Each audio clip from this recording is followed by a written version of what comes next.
Hello and welcome to part 4 of this ec3 lecture on applications of fiscal and monetary policy. And here we're going to look at some critiques of macroeconomic models. So really the main things I think for the module and for the essay we'd like to emphasize really is looking at data, looking at how to understand what's happening with the macroeconomic variables using the theories we've taught you, those main models, and then bringing in specific detail from these different commentaries that you can find out at different places and understanding what's happening.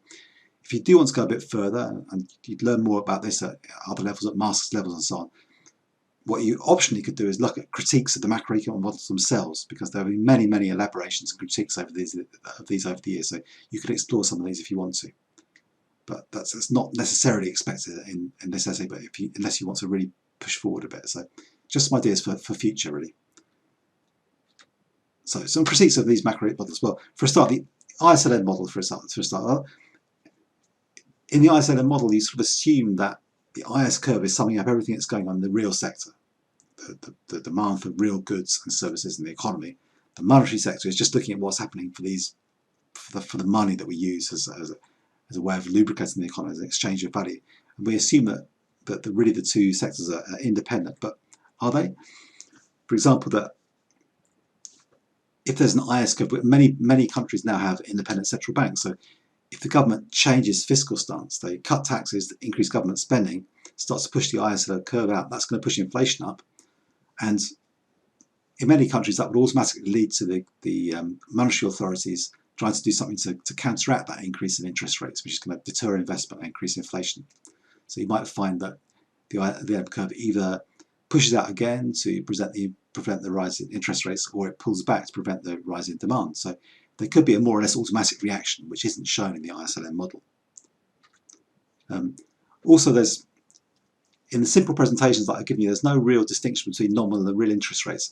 In fact, you can argue that in the money market, you're really talking about nominal interest rates, when people are talking about the trade-off between having their wealth in cash and between having it in interest-earning bonds. What they're interested in is for each unit of cash they hold in each period, how much cash will they get? So that's a nominal interest rate. But in the other diagrams we showed the interest rate, the ISLN model, what's on the axis there is the real interest rate. So you're sort of using the two in a way that's quite ill-defined. Also, another serious criticism is you just talk about the interest rate, and of course there's loads and loads and loads of interest rates in any real economy. And often the short-term money market rate is much higher than the long-term interest rates. And the interest rate the bank is charging to other banks, the central bank is charging to other banks, is completely different from the interest rate that you're going to get if you go to your building society or bank. They're kind of vaguely linked, but they're very different. So it's really simplified. Another criticism, particularly from, well, maybe you can say it's political, but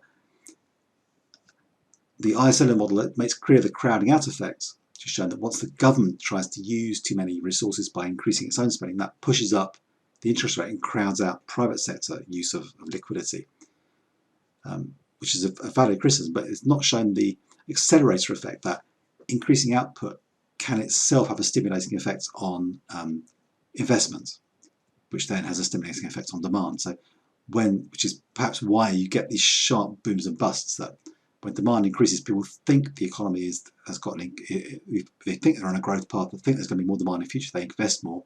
Investing more pushes up demand again. People think there's more demand, they invest again. So you get an accelerator effect, which of course then subsequently can come with a crash. But that's not really shown in the standard model. So you're just shown that increasing demand is bad because it pushes up interest rates, deters investment, but at the same time, increasing demand can encourage investment. So that's not really shown.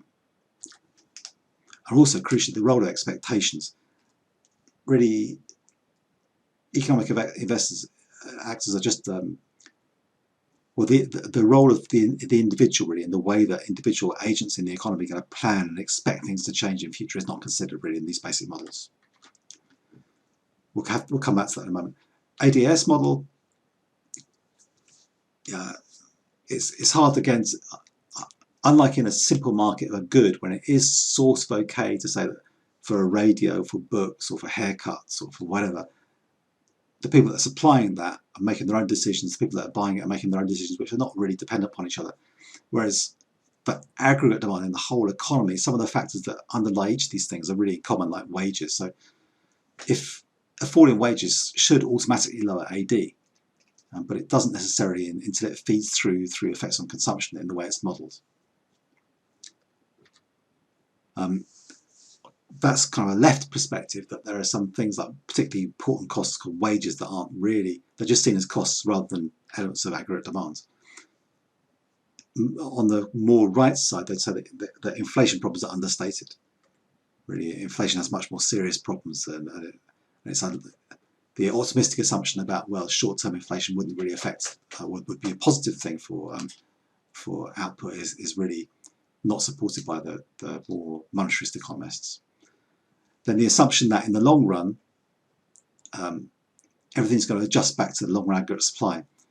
In the dominant version of the, certainly these days, previously there was a different version of the ISLM model, which you'll see in some textbooks, that's drawn more like, what's going to happen if I draw one? Who's it going to, oh, what's that? Oh.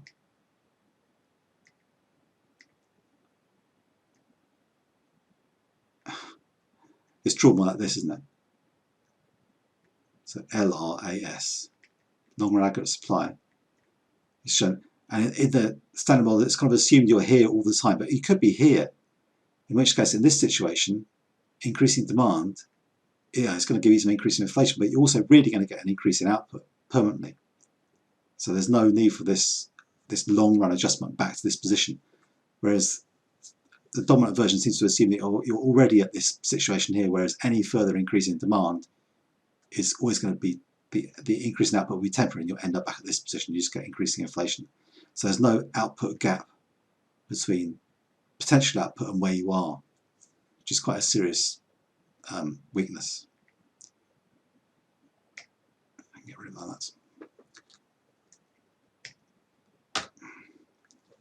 that. Also, there's the assumptions behind how you build this AD and AS, they're a little bit inconsistent. The aggregate demand theory is based on the idea that there's a fixed price, because it's based on the ISLM model. The ISLM is showing you what demand level you have. Whereas the aggregate supply level, the whole point of why you have particularly the sloping AS aggregate supply is that the price level is flexible, because different prices, changes in prices give you changes in output response. Whereas AD theory is built on the idea that it's fixed. So that's a bit strange. And as I said again, the role of expectations is insufficiently considered. Because you're assuming that if in this model, if aggregate demand rises, then people in the economy should know that we anticipate that this is in the long run that's just going to mean that inflation happens. So why in the short run would they be deceived into thinking that in the short run we should increase our output? So the pure people that really think expectations are really an important idea would think that even in the short term, as soon as there's any increase in demand, it will just feed through to inflation. There'll be no real increase in output in the short run.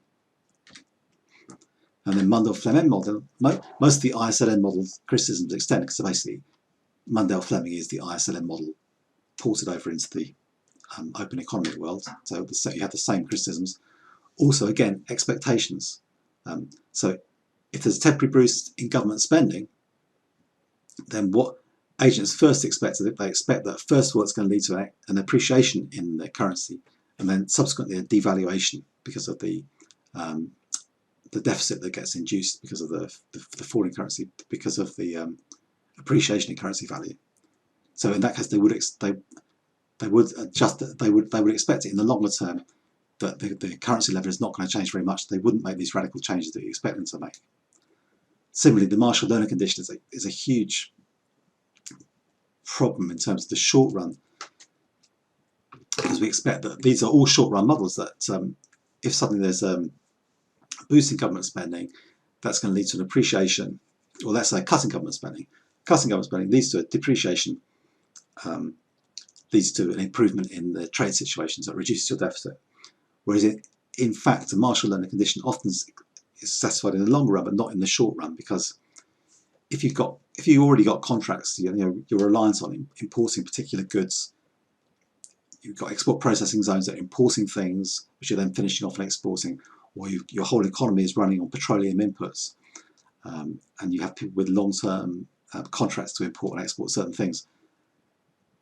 If the exchange rate devalues very quickly, it's very hard for you to adjust the quantities that you're going to buy and sell very quickly, because that's all baked in terms of long-term agreed contracts. So you end up selling the same quantity of stuff, but now the exports are raising you less, and the imports are costing you more. So actually, the depreciation in terms of value makes your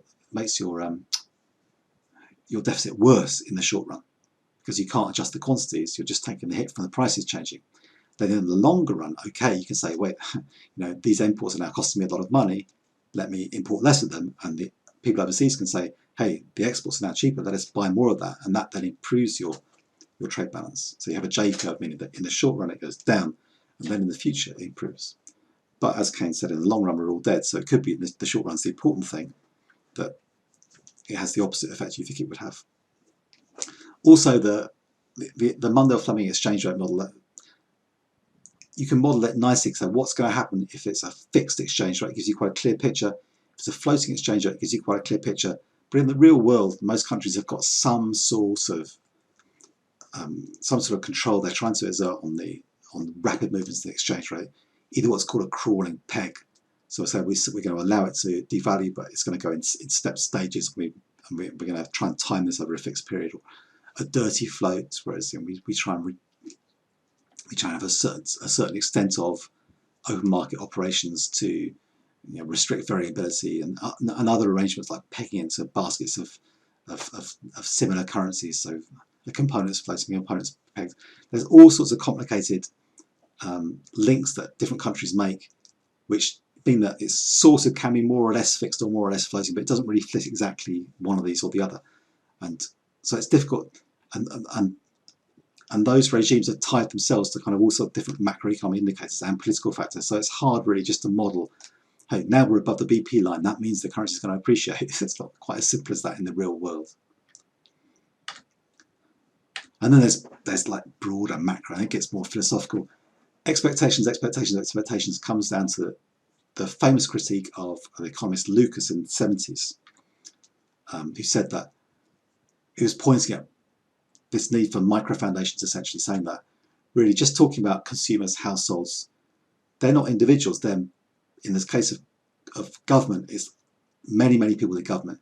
In the case of firms, thousands and thousands of firms. In the case of households, millions of households. They've all got the different perspectives, different expectations, different understandings, and many of those people will understand something about economics, and they have expectations. Okay, when the government's the classic one of the government's increasing spending now, later on they're going to have to increase taxation to pay for it. So why should I really expect there's an increase in demand when I know that the demand's going to be increased later to pay for it? So what you need to do is you need some better micro foundations. So instead of just starting like Keynes did with C, I, G, N, X or M, X, instead of starting with those lumps of things representing millions and millions of individual decisions, you have to really try and model millions of households and okay, what are they facing individually? What knowledge do they have? What expectations do they have? How they're going to react to changes? And then try and add that up somehow. And then adding that all up, you aggregate until you get what happens in the whole economy, which of course becomes more easy as computers develop, but and can be done algebraically with some sort of simplification, but it's much better in these people's view than just starting with C, I, and G. Other problems, short-run effects, emphasis. Okay, a lot of emphasis on the short run. What's the long-run effect of these short-run things? And what exactly do you do by short-run, long-run boundary? Because as I tried to show in the two lectures, I was trying to give you the theory. I was trying to show you those pictures at the beginning that anytime you do any fiscal policy, that affects things like what you're spending on infrastructure training, what you're taxing in terms of taking tax out of people that are doing lots of activities in the real economy. That immediately starts to change the longer-term trajectory of the economy. So is there a clear distinction between a short-term and a long-term? And they seem to be quite intimately linked. So what you do in the short-term, I mean, all the long-term is a whole bunch of short-term stuff added together after all. And then, of course, neglect of structural political factors. I tried to show you at the start of this lecture that there's quite a lot of contradictions and tensions in terms of the IMF's thing of this is what we're going to do theoretically, and then 6 months later, it just hasn't happened. And the presentation of what's happening by the government minister, who sort of kind of makes sense, but other things completely against reality. And the overall finding that even though they all knew what economically makes sense in Sierra Leone, the political barriers to them doing that make it really impossible to do it in many ways. So the composition of supply and demand, who has got power? So if a policy might make sense technically, but if people are going to, if the people who are doing well currently can protect what's called their rents, the things that those things that can't be competed, they're protected against the effects of any competition. The people that are going to gain from a policy, if they can predict their gains, if people that are going to lose out from a policy, they're never going to be compensated, then they're always going to resist it. So if the winners and gainers, if people that are going to win are able to enforce that policy, and people that are going to lose aren't able to resist it. Sorry, if people that are able to resist it, then the policy won't go ahead. So considering who the political economy factors can really make you understand better whether a particular policy can be implemented and whether it's going to succeed if it is implemented. Okay, finally, we'll just conclude with a more up-to-date thing, USA Today. Now that Biden is in power, then there's stuff that AOC and others have been talking about for the last few years now, and it seems particularly that Biden seems surprisingly open to what some people are seeing as a kind of Rooseveltian, quite left, big government scheme. Is he going to be open to the plans they've been cooking up for the last few years on this GND, the Green New Deal, and modern monetary theory? Because that's got implications for what the Washington Consensus and what other countries will be seen as having license to do. So AOC and the squad, the other US Dems, have been proposing this big fiscal stimulus, the Green New Deal, focusing on environmental measures and job creation. So it's like the Rooseveltian thing, jobs and employment, plus the environmental measures. Yeah, from Roosevelt's original 1930s deal, which accelerated the US out of the Great Recession. But of course, the big criticism from the right and even from mainstream economists is, hey, that's a big thing, but how are you going to pay for it, you guys? And the answer is modern monetary theory, which is that governments, particularly governments with convertible currencies, they can create their own currency. It's crazy to say to the US, how are you going to pay for this? And they got the dollar, they just print dollars. Everybody wants dollars. They make as many as they want. It's cheap, especially electronically. Just press a button, gazing, dollars are there. So in modern monetary theory, a deficit's not a limit to spending. Yeah. And the question is this true? And that's a site of hot debate at the moment. The monetary theorists have been slow to come up with formal models, some critics say, showing why this is true, but that's the argument they're making. And also, is it applicable to all countries? So could Sierra Leone apply modern monetary theory? Or is the fact they haven't got a convertible currency mean the currency value would collapse too quickly? But certainly this idea of the ability of the government to increase the money supply and therefore overcome these fiscal constraints is certainly something the US is looking at anyway, and linking it to this exciting stuff about boosts for environmental measures and job creation, so stimulating aggregate demand, and linking this short-term aggregate demand boost to get them out of recession post-COVID to the future growth based on the sustainable economy. But can they pay for it? Great. So some conclusions. When you're doing the analysis of trends in macro variables, so describe and explain, identify areas of concern. You can look at your variables and say, okay, this is what's happening here. It seems like inflation's pretty high in those years, growth was low in those years, export problems, government deficit. You can identify some areas of concern, things were going well or badly, and then explain it. Just trying to see, well, okay, why do you think those things were happening? Was it the exchange rate, the real exchange rate getting too high that was helping to drag net exports down? Was there too much of a relaxation in monetary policy, high money growth that led to the inflationary problems and so on? Then, added to that theoretical approach, look at some contextual factors. So look at government documents, particularly budget statements, IFIs, international financial institutions, so World Bank and so on, IMF, civil society, these networks and pressure groups, academia, media sources. Just every country can pick up these stories, and there's so often people are debating what the government's doing in terms of its financial policy, of its government fiscal and monetary policy.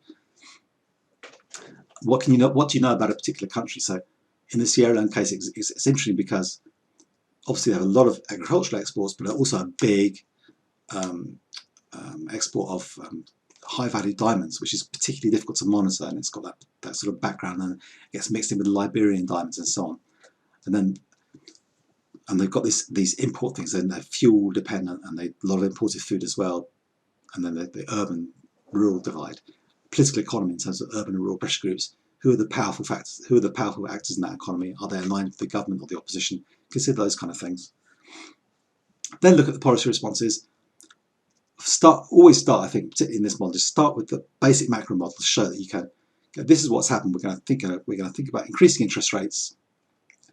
What do you think that's going to do? Using the ISLM, the Mundenberg-Fleming model, come to conclusions. When you've shown what the basic model is going to do, then think to yourself, what about contextual factors? In this country, is it likely that exports will be, or the interest rates, investment is quite sensitive to interest rates, or is it quite likely that imports and exports are quite sensitive to the exchange rates? Will the Mundell-Fleming condition hold? And then consider limitations to the model. So this model I haven't quite considered, if you're using ISLM, so I haven't considered the price effects. If you're using ADS, you can say, well, I haven't really differentiated between monetary and fiscal policy. I haven't really described what the long-term and short-term effects are going to be very satisfactorily. And then you consider those more advanced limitations of the model I concluded with as well, if you want. Okay, so hopefully you've done some pausing and thinking about those things. I look forward to having some questions when we have a session to follow up this, but for now, thank you very much for watching.